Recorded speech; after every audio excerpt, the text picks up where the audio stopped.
Among the many responsibilities that the Parks Department have, one of the most important is our care for the city's trees.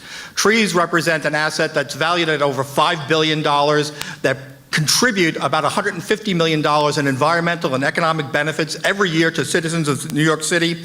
And they're remarkable beings. They are living, breathing, complex organisms. They do so much for us every single day that we don't value them as much as we should. However, the men and women that you see here do value them as much as we should, and they have done great work to improve the way in which we manage the trees of the city of New York. And so for 2 decades, New York City Parks prioritized routine tree work on a first-come, first-served basis. This request-based system scheduled street tree work ahead of park work and dead tree removals over potentially higher-risk pruning work. This team of parkies created a new system that revolutionized the way we inspect, assess, and perform work on both street and park trees.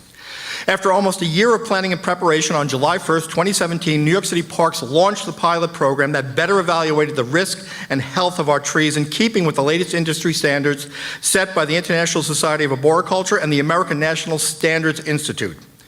Tree risk assessment is a systematic process designed to identify, analyze, and evaluate the level of risk posed by a tree or a branch over a specific time frame. A trained inspector conducts the tree risk assessment by evaluating both the likelihood and consequences of tree failure. By leveraging our professional expertise in forestry, we can now more systematically prioritize tree conditions that present the highest risk to public safety and property. The launch of the Tree Risk Management Program has benefited from the hard work of a number of divisions, including Central Forestry, Borough Forestry Operations, ITT, IPM, OMP, EIEO, Government Relations, Press, Communications, and Marketing.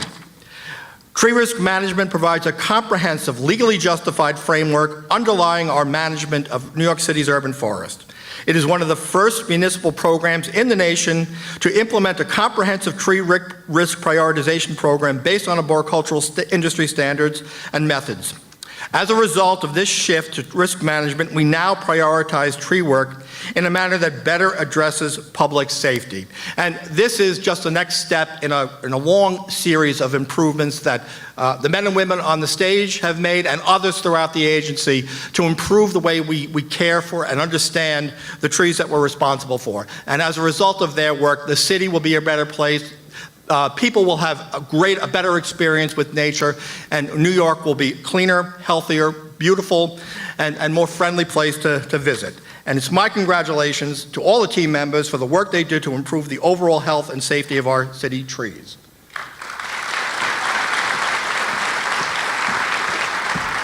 Thank you, Commissioner. So as the Commissioner said, about 2 years ago, a small group of us sort of hatched a scheme, I would say. Danielle, Ben, Osborne, Eric, Jeff, Zev, Fiona, and myself. But we had to gain the support of agency's leaders, among them Alessandro, Margaret Nelson, Commissioner Silver, and our biggest booster, Commissioner Kavanaugh. We took the show on the road. We spoke to lawyers, commissioners, elected officials, City Hall, experts around the country. I could give that presentation in my sleep, and I think everybody here could also do that because they've heard it so many times. And all of these people we presented to took a chance on the program. It's something that's never been tried before. I mean, literally never been tried before in a municipality anywhere, as far as we know, let alone on the scale of New York City. It was an amazing leap of faith that this agency took, and we're so grateful for that. And it impacted every activity that we do, from public relations, communications, tree assessment, crew deployment, information management, training and data analytics, and performance measurements, and that's why there's so many of us on the stage. Singular program required a team of experts, and I'm so grateful of their work and proud of the recognition that we all have. So on behalf of this phenomenal team, thank you so much.